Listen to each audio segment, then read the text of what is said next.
ಗೌರವ ಇದೆ ನನಗೆ. ಯಾಕಂದ್ರೆ ನಾನು ಕೂಡ ಸರ್ಕಾರಿ ಶಾಲೆಯಲ್ಲೇ ಕೂಡ ಓದಿ ಬೆಳೆದಿದ್ದು. ಇವತ್ತು ನಮ್ಮ ಡಿವಿಜಿ ಶಾಲೆಯನ್ನ ನೋಡಿದ್ರೆ ಯಾವುದೇ ಖಾಸಗಿ ಶಾಲೆಗಿಂತ ಕಡಿಮೆ ಇಲ್ಲ. ಹೆಚ್ಚು ವಿದ್ಯಾರ್ಥಿಗಳಿರ್ತಕ್ಕಂತ ಒಂದು ಶಾಲೆ.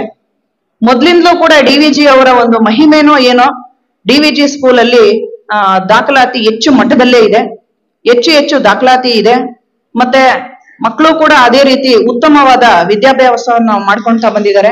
ಈ ಶಾಲೆಯಲ್ಲಿ ಓದಿರ್ತಕ್ಕಂತ ಮಕ್ಕಳು ಉತ್ತಮವಾದಂತ ಸ್ಥಾನಗಳಲ್ಲಿದ್ದಾರೆ. ಇವತ್ತು ಸಮಾಜದಲ್ಲಿ ಉತ್ತಮವಾದಂತ ಸ್ಥಾನದಲ್ಲಿ ಇದ್ದು ಒಳ್ಳೆ ಅಧಿಕಾರಿಗಳಾಗಿದ್ದಾರೆ ಈ ಸ್ಕೂಲಲ್ಲಿ ಓದಿರ್ತಕ್ಕಂಥವ್ರು. ನಿಜವಾಗ್ಲೂ ಕೂಡ ಹೆಮ್ಮೆ ಆಗ್ತದೆ. ಈಗ ನಮ್ಮ ಕೋಲಾರ ಜಿಲ್ಲೆನಲ್ಲೇನೆ ಈ LKG UKG ಸ್ಟಾರ್ಟ್ ಮಾಡ್ಬೇಕು ಅಂತ ಗೌರ್ಮೆಂಟ್ ಆದೇಶ ಆಗಿದೆ. ಆದ್ರೆ ನಮ್ಮ ಮುಳಬಾಗಿಲು ತಾಲೂಕಿನಲ್ಲಿ ನಮ್ಮ ಕ್ಷೇತ್ರ ಶಿಕ್ಷಣಾಧಿಕಾರಿಗಳ ಒಂದು ಶ್ರಮ ಮತ್ತೆ ಮುತುವರ್ಜಿಯಿಂದ ಇವತ್ತು ಇಲ್ಲಿ ಪ್ರಾರಂಭ ಆಗಿದೆ. ನಮ್ಮ ತಾಲೂಕಲ್ಲಿ ಮೊದಲಿಗೆ 12 ಶಾಲೆಗಳಲ್ಲಿ LKG UKG ಯನ್ನ ಪ್ರಾರಂಭ ಮಾಡಿದ್ದಾರೆ. ಈಗ ನಾವು LKG UKG ಒಂದು ಇದಕ್ಕೆ ಈಗಾಗ್ಲೇ ನಾವು ಉದ್ಘಾಟನೆ ಮಾಡಿದೀವಿ, ಶುರು ಆಗಿದೆ.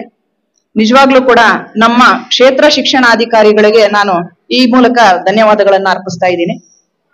ಈ ವೇದಿಕೆ ಮುಖಾಂತರ ಅವರಿಗೆ ನಾನು ಧನ್ಯವಾದ ಹೇಳ್ತಾ ಇದ್ದೀನಿ. ನಿಜವಾಗ್ಲೂ ಕೂಡ ಇಡೀ ಡಿಸ್ಟಿಕ್ ಅಲ್ಲೇನೆ ಇನ್ನೂ ಯಾರು ಪ್ರಾರಂಭ ಮಾಡಿಲ್ಲ. ನಮ್ಮ ತಾಲೂಕಲ್ಲಿ ಮೊದಲಿಗೆ ಪ್ರಾರಂಭ ಆಗಿರ್ತಕ್ಕಂಥದ್ದು ಹೆಚ್ಚು ಅಭಿನಂದನಾರ್ಹ ವಿಷಯ ಇದು. ಈಗ ಬೇರೆ ಖಾಸಗಿ ಶಾಲೆಗಳಿಗೆ ಕಳಿಸೋದಿಕ್ಕೆ ಕೆಲವೊಂದು ಪೋಷಕರಿಗೆ ಸಾಮರ್ಥ್ಯ ಇಲ್ಲದೆ ಇರಬಹುದು. ಅಂತವ್ರಿಗೆ ನಿಜವಾಗ್ಲೂ ಕೂಡ ಕನ್ನಡ ಶಾಲೆಗಳಲ್ಲೇ ಕೂಡ LKG UKG ಪ್ರಾರಂಭ ಆಗ್ತಾ ಇದೆ. ಅದು ಕೂಡ ಇಂಗ್ಲಿಷ್ ಮೀಡಿಯಂ ಅಂತಂದ್ರೆ ನಿಜವಾಗ್ಲೂ ನಾವು ಇದನ್ನ ಗಣನೀಯವಾಗಿ ತೆಗೆದುಕೊಳ್ತಕ್ಕಂಥ ವಿಷಯ.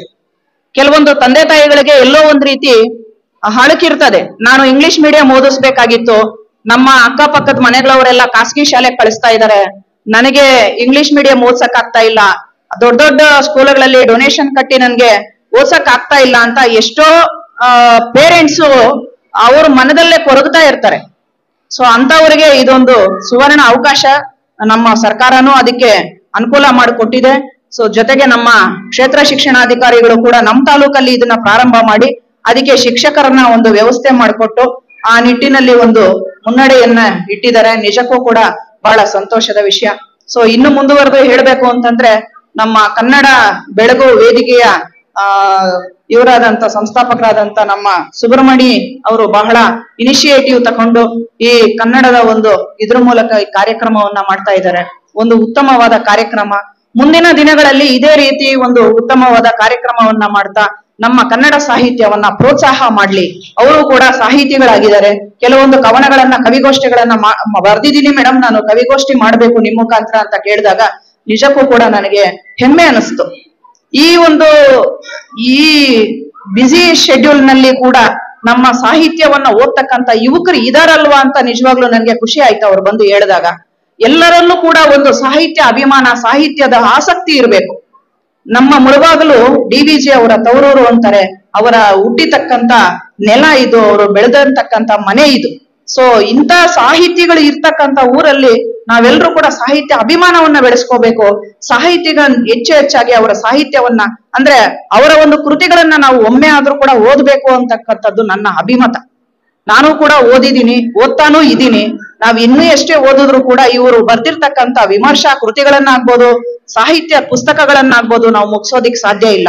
ಅಷ್ಟೊಂದು ಇದನ್ನ ಅವರು ಬರವಣಿಗೆ ಮುಖಾಂತರ ನಮ್ಮ ಸಾಹಿತ್ಯ ಲೋಕಕ್ಕೆ ಅವರು ಬಿಟ್ಟೋಗಿದ್ದಾರೆ. ನಿಜವಾಗ್ಲೂ ಕೂಡ ಇವರ ಕೊಡುಗೆ ಅವಿಸ್ಮರಣೀಯವಾದಂಥದ್ದು, ಅಮೋಘವಾದಂಥದ್ದು. ಸೊ ಇಂಥ ಸಾಹಿತಿಗಳು ಇರ್ತಕ್ಕಂಥ ಒಂದು ಅವರು ಬದುಕಿ ಬಾಳಿ ಹೋದಂತ ಮನೆಯಲ್ಲಿ ನಾವು ಇವತ್ತು ನಿಂತ್ಕೊಂಡಿದೀವಲ್ಲ, ಅದು ನಮ್ಮ ಪುಣ್ಯ. ಸೊ ನಾವ್ ಇಂಥ ಒಂದು ಇದನ್ನ ತುಳಿತಾ ಇದೀವಲ್ಲ ಈ ಭೂಮಿನ, ಅದು ನಿಜವಾಗ್ಲೂ ಕೂಡ ನಮ್ಮ ಪುಣ್ಯ. ಸೊ ನಾನು ಈ ಮುಖಾಂತರ ನಿಮ್ಗೆಲ್ರಿಗೂ ಹೇಳೋದೇನಂದ್ರೆ ಮಕ್ಕಳು ಸೈಲೆಂಟ್ ಆಗಿರ್ಬೇಕು. ಸೊ ಡಿವಿಜಿ ಅವರ ಒಂದು ಕಗ್ಗಗಳನ್ನ ಮಕ್ಕಳಿಗೆ ಈಗ್ಲಿಂದಾನೇ ನೀವು ಶಿಕ್ಷಕರಾದಂತವ್ರು ಹೇಳ್ಕೊಡಿ. ಅವರು ಅಭ್ಯಾಸ ಮಾಡಿದ್ರೆ ಮುಂದಕ್ಕೆ ಉತ್ತಮ ಒಂದು ಒಳ್ಳೆ ರೀತಿ ಅಭಿರುಚಿಯನ್ನ ಬೆಳೆಸ್ಕೋತಾರೆ ಅವರು ಸಾಹಿತ್ಯದ ಮುಖಾಂತರ.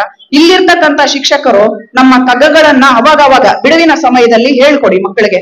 ಹೇಳ್ಕೊಟ್ಟಾಗ ಅವ್ರು ಅದನ್ನ ಅಭ್ಯಾಸ ಮಾಡ್ತಾ ಮಾಡ್ತಾ ಮಾಡ್ತಾ ಮುಂದಕ್ಕೆ ಅವರು ಕಗ್ಗಗಳನ್ನ ಬಾಯ್ಪಾಠ ಮಾಡೋ ರೀತಿ ಆಗುತ್ತೆ. ನಾನು ಹೇಳೋದು ಇಲ್ಲಿರ್ತಕ್ಕಂಥ ಶಿಕ್ಷಕರಿಗೆ ನನ್ನ ಒಂದು ಮನವಿ ಅದು, ಈ ರೀತಿ ಮಾಡಿ ಅನ್ನೋದು. ಸೊ ಏನೇ ಇರ್ಲಿ, ಇವತ್ತು ಕೆಲವು ಸಾಧನೆಗಳನ್ನು ಮಾಡಿರ್ತಕ್ಕಂಥ ಅವ್ರಿಗೆ ಸನ್ಮಾನ ಮಾಡೋದ್ರ ಮುಖಾಂತರ ಮತ್ತೆ ಸಾಹಿತ್ಯದ ಅಭಿರುಚಿಯನ್ನ ಹೆಚ್ಚು ಪ್ರೋತ್ಸಾಹ ಮಾಡ್ತಕ್ಕಂಥ ಕಾರ್ಯಕ್ರಮವನ್ನ ಬೆಳಗು ವೇದಿಕೆ ವತಿಯಿಂದ ಸುಬ್ರಹ್ಮಣ್ಯ ಅವರು ಹಮ್ಮಿಕೊಂಡಿದ್ದಾರೆ. ಅವ್ರಿಗೂ ಕೂಡ ನಾನು ಈ ವೇದಿಕೆ ಮುಖಾಂತರ ಧನ್ಯವಾದಗಳನ್ನ ಹೇಳ್ತಾ, ನನ್ಗೆ 2 ಮಾತನ್ನ ಹಾಡೋದಿಕ್ಕೆ ಅವಕಾಶ ಮಾಡಿಕೊಟ್ಟಂತ ತಮ್ಮೆಲ್ಲರಿಗೂ ಕೂಡ ವಂದಿಸ್ತಾ ಇದ್ದೀನಿ.